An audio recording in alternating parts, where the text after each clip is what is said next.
Gawa tayo ng lagaya ng taniman.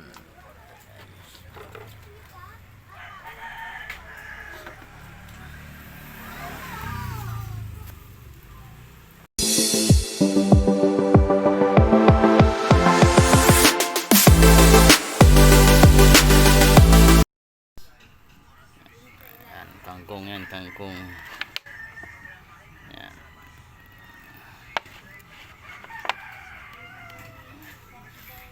Wala pa tayong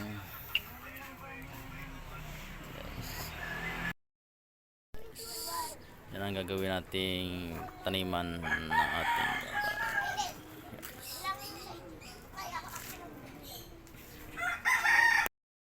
guys, kamatis.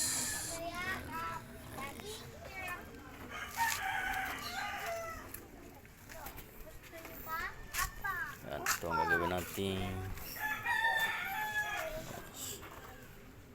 Oh.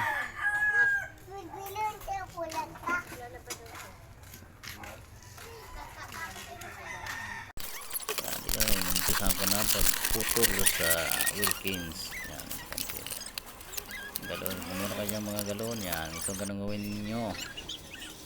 Yan, lagyan ko rin ng binutasan ko na, lalagyan ko rin ng tila, yung butas para magsilbing mitsa.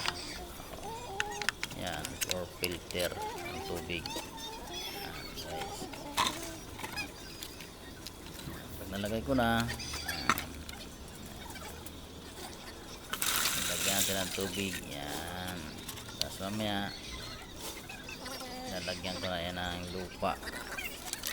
Yan, lalagay na yung lupa at lagay na rin yung tanim ng ating pinunla.